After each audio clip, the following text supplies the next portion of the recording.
By the time people started asking where the children were, their mother was already on a beach in Hawaii, smiling in wedding photos. That is one of the details that makes this case feel less like a crime story and more like something deeply wrong wearing the costume of normal life. Because when most people hear the names Lori Vallow and Chad Daybell, they think of headlines, of apocalyptic beliefs, of the word cult, of the phrase zombies. But underneath all of that is something even colder. This is a story about intimacy, about a relationship that seemed to grow stronger every time another person around it disappeared. A husband became a problem, a wife became a problem, children became a problem, an ex became a problem. And again, the people standing closest to that relationship did not just suffer. They vanished, were silenced, or died. That is the angle I cannot stop thinking about. Because what do you call it when two people fall in love and everyone connected to them starts dropping out of the picture? What do you call it when romance and violence start moving in perfect sync?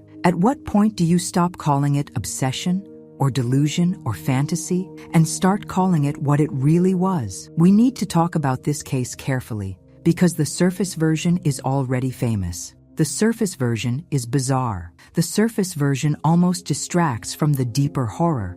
But if you slow down and look at the sequence, if you follow who was close to Lori, who was close to Chad, and what happened each time the two of them moved one step closer together, the pattern becomes almost unbearable. And maybe that is why this case lingers the way it does. Not just because of what happened, but because of how intimate it was. These were not strangers. These were family members, spouses, children, people who should have been safest in that circle. So tonight, I want to tell this story in the way it most deserves to be told. Not as a list of shocking facts, not as internet folklore, but as the story of two people who built a private world together and seemed willing to erase anyone who stood outside the fantasy. And once you see that pattern, it becomes impossible to unsee. Because long before the missing children case exploded across America, long before the world knew the names Tylee and JJ Vallow, one man had already looked at Lori Vallow and said something that now feels like a warning no one truly understood in time. She's lost her mind, and the man who said that was her husband. Charles Vallow did not sound like a man trying to create drama. He sounded like a man who was watching his life turn unreal in real time. In early 2019, he told police that Lori was not herself anymore, that she was saying terrifying things, that she believed she had become some kind of exalted spiritual being, and that he was no longer Charles at all. In her mind, he had become something else, something dark, something possessed. Imagine how chilling that must have been, not from the outside, but inside a marriage. To wake up one day and realize the person who once loved you is now looking at you like you are already gone. And that was before Chad Daybell fully entered the center of the story. Chad was a religious author from Idaho, a man who wrote novels about end times, visions, and spiritual warfare. He had a wife named Tammy. He had children. He had a life that, from the outside, looked ordinary and rooted. Lori had children too. She had already been through multiple marriages. People who knew her often described her as charismatic, magnetic, warm, even devoted, which is part of why this case keeps drawing people in. So many of the most dangerous stories do not begin with people who look dangerous. They begin with someone who can smile at you and make you feel chosen. Lori and Chad met in 2018 at a religious event in Utah. And almost immediately, something intensified between them. This was not a simple affair, at least not in the way most people imagine an affair. It came wrapped in spiritual language, grandiosity, destiny, visions, the idea that they were special, selected, operating on a level other people could not understand. And once two people begin telling each other that the rules do not apply to them, that they are chosen, that the world around them is blind, how quickly does ordinary morality start to fall away? That is one of the most unsettling things about this case. The beliefs were strange, yes, but the emotional mechanics were not strange at all. Mutual reinforcement, flattery, secrecy, shared fantasy. us against the world thinking. Two people telling each other they are extraordinary until everyone else starts to look disposable. And meanwhile, Charles was watching his wife drift further into something he could not control. He told police she had taken money.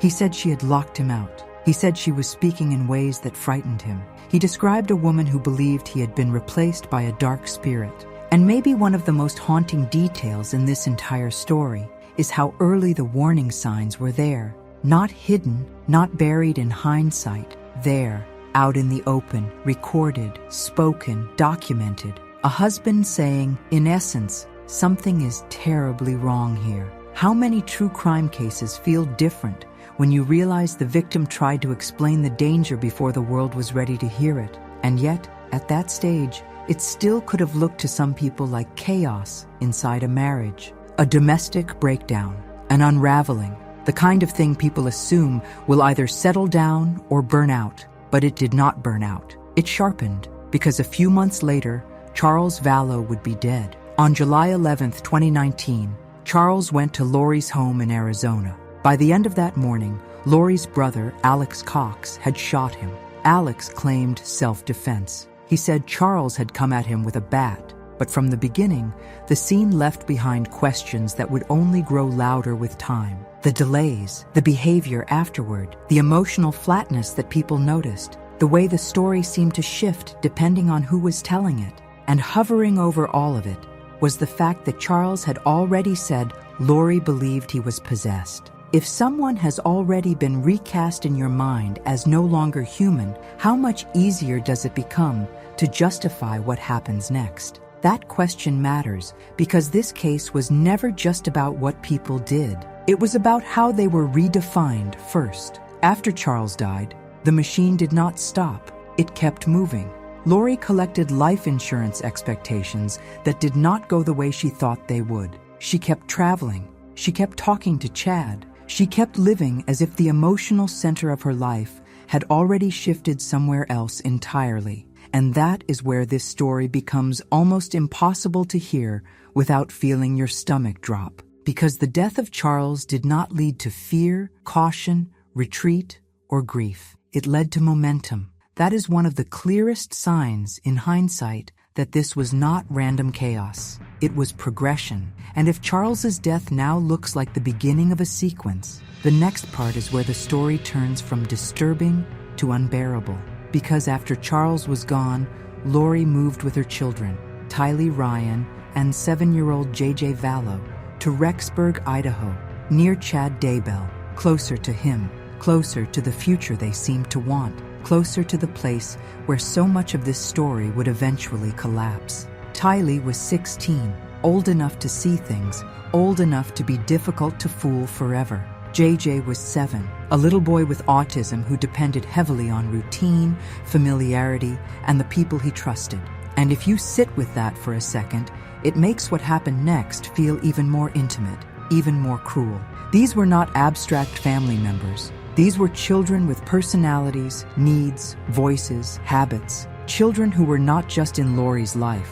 They were supposed to be the center of it. And yet by the fall of 2019, multiple people close to Lori and Chad would later describe hearing language about some people being light and others being dark, about souls being taken over, about certain people becoming zombies. And among the people who were allegedly described that way were Charles, Tylee, and JJ. Think about how chilling that is. Not only because it sounds bizarre, but because of what it functionally did. It stripped loved ones of their humanity. It turned relationship into threat. Once a husband is not your husband anymore, once your child is not really your child anymore, once the person in front of you is, in your mind, just a body occupied by something dark, then the emotional barrier to violence changes. And around the same time, on Chad's side of the story, there was Tammy Daybell.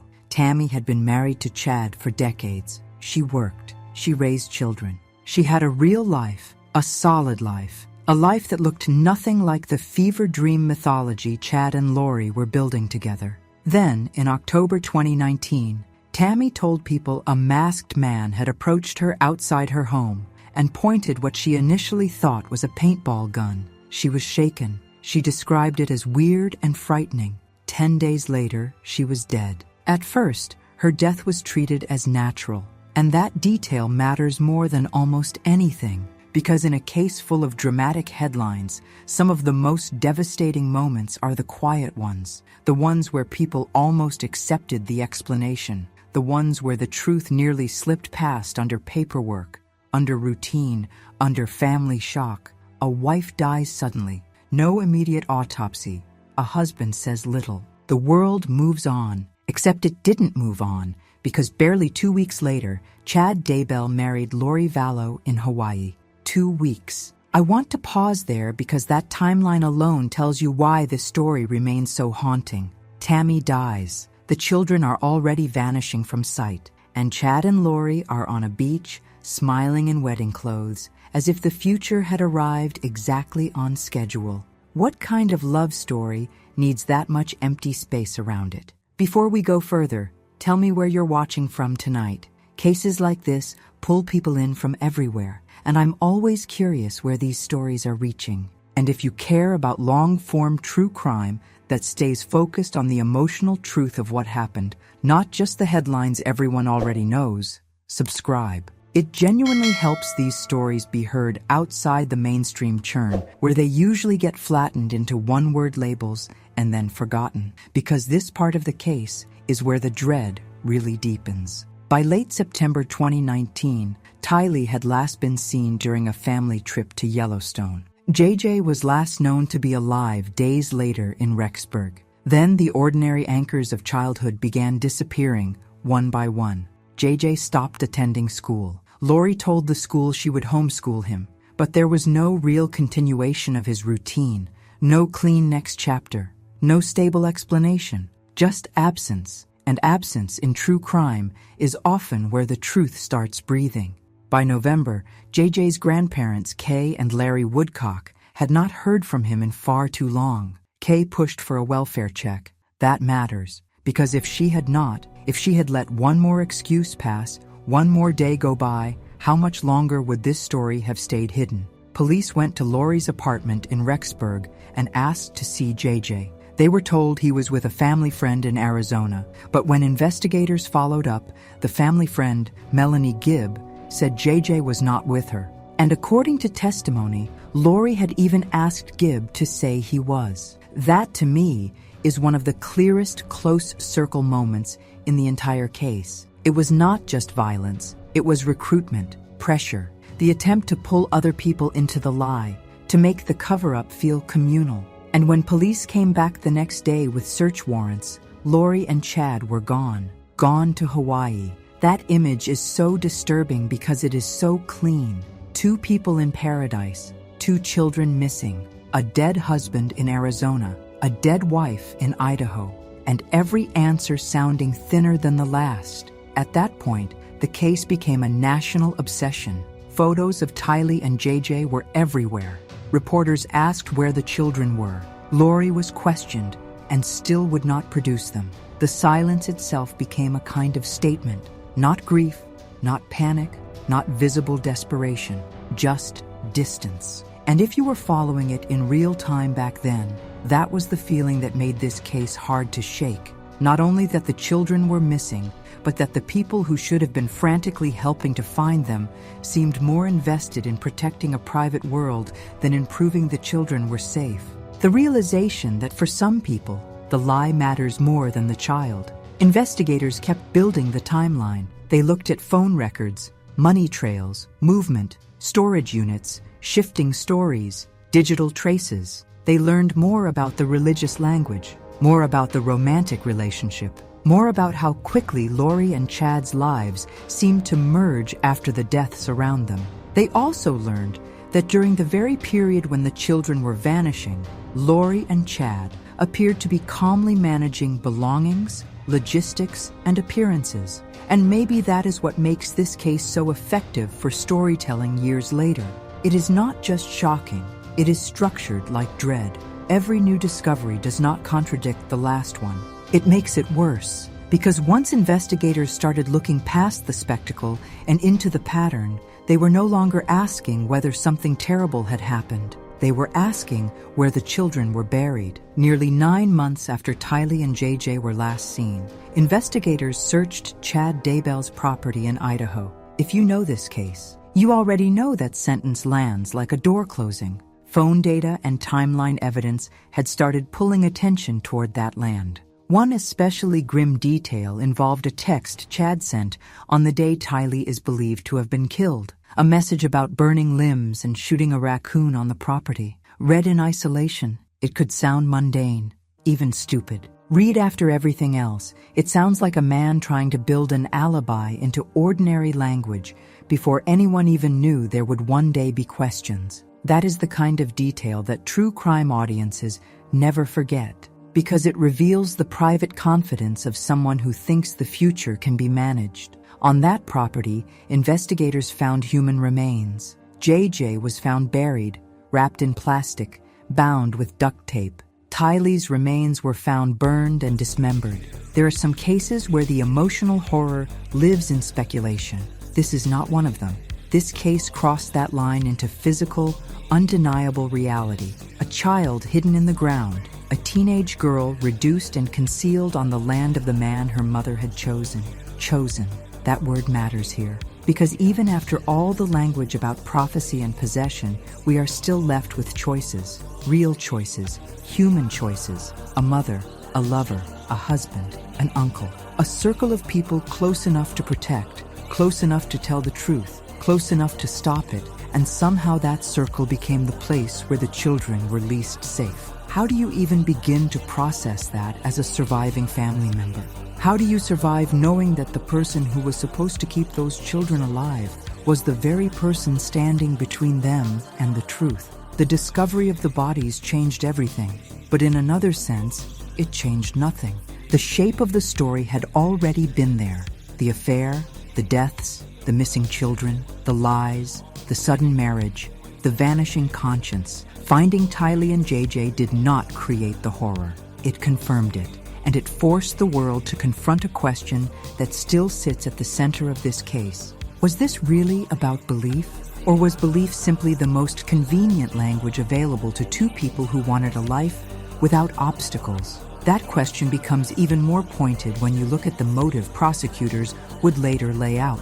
Because the state's theory was not just spiritual delusion, it was also desire, money, sex, power, insurance, freedom, a fantasy future.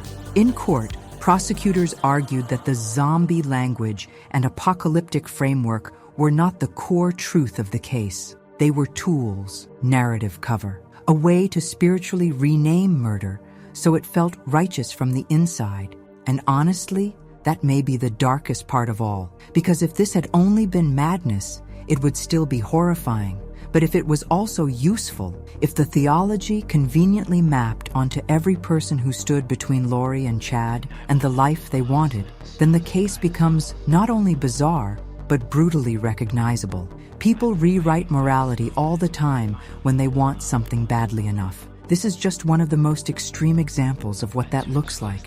Tammy Daybell's body was exhumed. The autopsy findings later showed she died of asphyxiation. Testimony indicated signs consistent with restraint. So the woman whose death had initially been treated as natural was suddenly back at the center of the story, not as a sad coincidence, but as another intimate casualty in the same pattern. Chad's longtime wife dies. Lori's children disappear. Lori and Chad marry in Hawaii. The sequence is so stark that even without any of the strange belief system details, it would still be one of the most disturbing close-circle cases in recent memory.